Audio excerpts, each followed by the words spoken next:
think we'll get started. Welcome to the first of the lectures going over the group theoretic approach to partitioning integers with various series. This is going through the paper that some of my students wrote, and if you haven't had a chance to look at the introductory video or lecture 0 for this course, I encourage you to do so. That talks about kind of the level this is going to be at and what's the basic thing we're trying to do here, and any prerequisites for that. All right, but just to bring us back, what we're trying to do is we want to be able to have a general formula for partitioning integers into as many components, m components of a particular set S. So the example we'll be using a lot throughout the course is the triangular numbers. And so what we're wondering about is there a general formula for partitioning, say, 100 into 4 triangular numbers? So how many ways can one partition that? So we want to talk about that, and today's lecture we're going to just lay some groundwork about some just definitions. What's a representation, what's a partition, and what is a distinct partition. And then we want to really lay down this idea of a generating function. And this is going to be critical for us. And finally, we're going to take that, we're going to do a sort of a baby step towards, but an important step towards understanding how we use these generating functions, to create a partition. All right, so let's get started. All right, we have these 3 key definitions: representations, partition, and distinct partition. So with a representation, the order matters. So if we are going to use our triangular numbers, and I'll write them down here just so we've got them here. So the set starts with 0, 1, 3, 6, 10. They're the sum of the numbers 1 through n, and they obey this formula here. So that's the set we're going to be working with, and we want to represent a number like 5 just using these numbers. And we want to try to do so, in this case, with 3. Maybe we want to try to do it with 2 or 4 or whatever. So the idea is that we choose a number 3 in this case, and we have to choose 3 triangular numbers to get the target number 5. All right, well, with a representation, we're talking about first number plus a second number plus a third number, and notice how those are distinct from one another. And so we would say that 5 has 3 representations. A partition, on the other hand, is where we just care that we made 5 with this summation. So all of these 3 would be grouped as a single partition. So it has just one partition, 1, 1, and 3. And then then we want to say, well, what is a distinct partition? That would be if we disallow using a number twice. So for example, one way to think of that is if we have one single set of cards or something, and they're numbered with the triangular numbers, and we choose one card out of that set, then that is no longer in the set. Right. So for our partition, we can choose a card out of the set, and that card gets replaced in that set. So we can use a card twice. But in a distinct partition, we can't use the card twice. If you're coming from physical chemistry, like I am, and like this GNL series is coming from, it may be helpful to think of the representation as a microstate in statistical mechanics and the partition as a configuration. So we know that microstates are just basically a bookkeeping of how do we count potential states, but a lot of them, if they're physically indistinguishable, are then grouped into a configuration. So that would be an analog here if that's helpful to you. If it's not, then don't worry about it. Okay, well, let's bring up this concept of a generating function. And the idea here is we want to have a function that's basically a series representation, a power series, such that the coefficients are precisely the numbers we want. In this case, the representation. So we're just going to do this for representations here. The big part of this whole paper and this little mini course is how do we get the partitions and the distinct partitions. Relatively easy to get the representations. Okay, so let's just define this function of q. Q could be x, it's just some variable. And we're gonna, and I should probably do this, j equals 0 to infinity, power series. And we're gonna take the set, in this case the triangle numbers, okay, but we'll see later this could be any set that, any non-degenerate set that doesn't repeat numbers in it and increases. But we'll take the triangle numbers as an example, so then we will write that out here. That's what we're just writing out the formula for the triangle numbers here. And so this, quickly we can write this as q raised to each of these numbers, right? So infinite series, but it's what we call lacunary in that there are missing terms. So this is a lacunary series. The coefficients of, say, the q to the 2 term is 0, and the coefficients of these are all 1. Okay, now, interestingly, we can get the representation in m triangle numbers if we simply take the generating function and raise it to the nth power. So this is a really powerful tool. So we're simply going to take this series and raise it to the nth power. Okay. Now, as you might imagine, this gets very complicated in a hurry, and we'll use the computer to help us with that. But it is really important, very, very important to work through a few examples by hand. And so we'll work through one on the board here, and I encourage you then to take a blank sheet of paper and see if you can reproduce this, because this is how you get a feel for what we're counting and how we actually count these partitions and distinct partitions down the line. Okay, so let's take the simplest example that we can that isn't just to the first power. By the way, what are we looking for? Well, let me just say this. What we're trying to do here is when we expand this out, we get another series, right? Now we're going to try to collapse that into a single power series, but now we will have coefficients that are not equal to 1 or 0 like we did up here. Might be 5 or 3 in this case or something like that. And those coefficients are the number of representations for that particular number. So if we're looking at q to the 52 power and it's 17 is out in front of it, so if it's 17q to the 52, then 52 has 17 representations. So that's the goal of these functions. So what are we going to do here?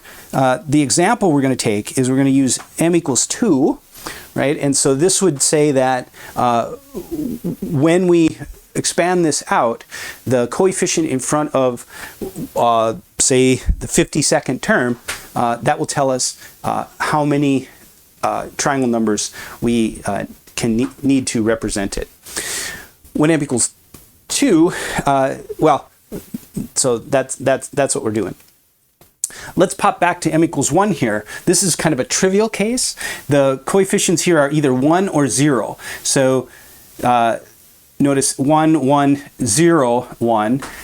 This just says how many. This just is giving us the number of representations, or sorry, the number of representations for every number if we are allowed to use only one triangle number. Okay, so kind of a trivial case, but that means the only numbers we can get then are the triangle numbers themselves. And so we see either a 1 or 0 out in front. The 1s are for the case when we could represent that integer. That is, we could represent 10 with one triangle number, that's the goal, and the triangle number we would use is the number 10. Right? But we could not represent 9 because we have only 1 to use, and 9 doesn't appear here. But you can imagine then if we had if we wanted 3 or 7 or 15 triangle numbers, then we have a lot greater opportunity to hit the integers. And in fact, we'll talk about this a little bit later. The famous Gauss's Eureka theorem, which I believe was in like 1796 or something like that. I'm not sure I have that exactly. Oh wait, that can't be right. Anyway, the Gauss's Eureka theorem says that we can represent any integer with 3 or more triangle numbers. So as soon as m gets to be 3, every single one of these coefficients would appear. We would no longer have a lacunary series or series that are missing numbers. Okay. All right, well, let's finally get back to 2 as I had started. So let's write this out now. So let's write out this series. So q to the 0, 1, 3, 6, and so on, times 0, 1, 2, 1, 3, 6, and so on. All right, let's expand this out, but let's do it in kind of a clever way. I'm going to just take this and distribute it in so that I'm multiplying by the Q0 across this top line. So I'm going to get an infinite number of terms, all multiplied first by Q0, and then the appropriate entry here. That's going to be an infinite sum, but we'll also have another infinite sum where this comes in. They're all being added together here, where this comes in and multiplies this guy. Right? So kind of think of it that way, so that on each line, you can choose this guy, this guy, this guy, this guy, all the way down. So this whole row, an infinite number, is represented by starting with 0, 0, or 1, 3, 6, right? Infinite, but still countably infinite. Right? So we have the, kind of this two-dimensional array of these terms, and that's very helpful. And it is helpful to write them out explicitly like this instead of combining the exponents right away, because this gives us some clue as to what we're looking for when we're trying to get our mind around the theorems associated with counting the partitions. So for example, we see a 1, 3 here and a 3, 1 here. So those are going to be q to the 4, right? And that will be q to the 4. So we're going to get 2 terms contributing to that. And notice how this would be similar to up here where order matters. So 1, 3, 1 plus 3, right? And 3 plus 1.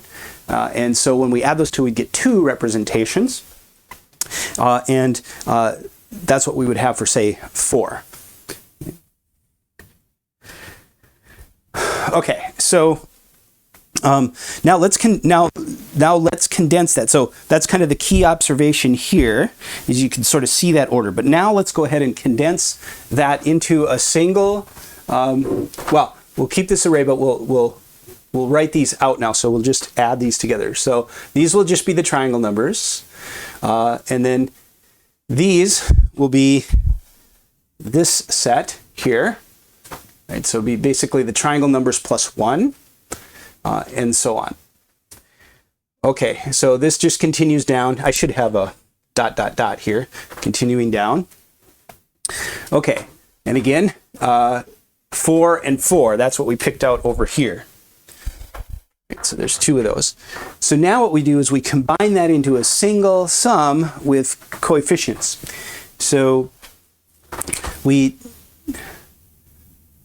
have 1, 0, we have 2 1s, and so on, right? And when we do that, we have picked out the number of terms. And again, this is where you want to really kind of pause the video, think about this, because this is the key insight. We have picked out the number of terms for which we have partitioned that integer with the triangle numbers, right? Because we're choosing the exponents from the triangle numbers, and these are being added together, which is exactly what we're doing in a representation. I said partition in a representation, and so we've got these 2 entries.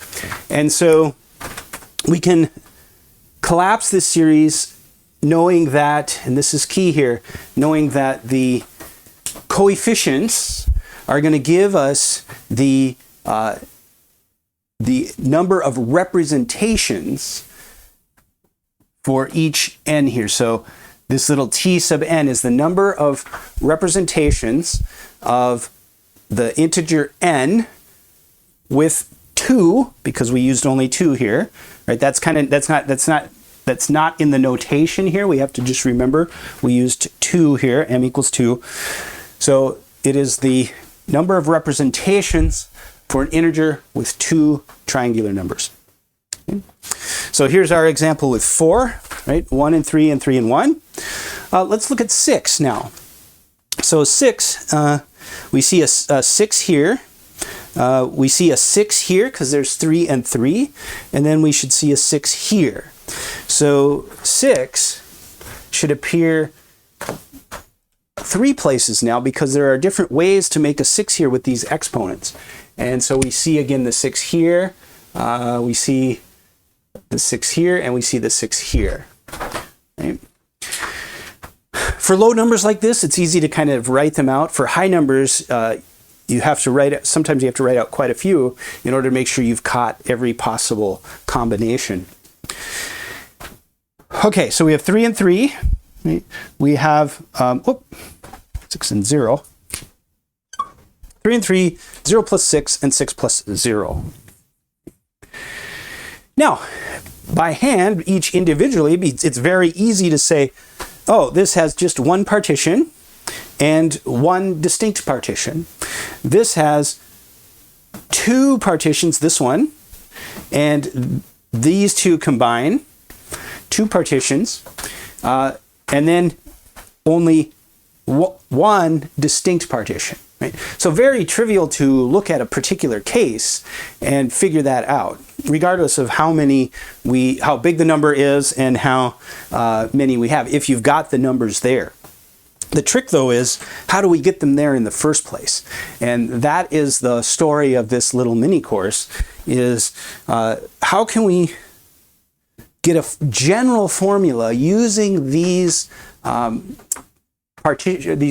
generating functions and get partitions and get distinct partitions. And it really boils down to a counting problem, but we can also see a lot of symmetry here, because it's really dealing with a lot of permutations. So the kind of a key idea is permutation. So we have a 1 and 3 and a 3 and 1. And we're looking for all permutations, which are pretty easy to get, and that's why the representations are pretty easy to get. But then we're also looking for ones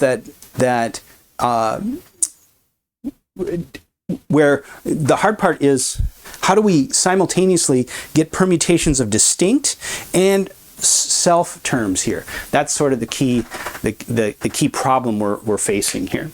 And with group theory, particularly the symmetric group, we can make a lot of progress there.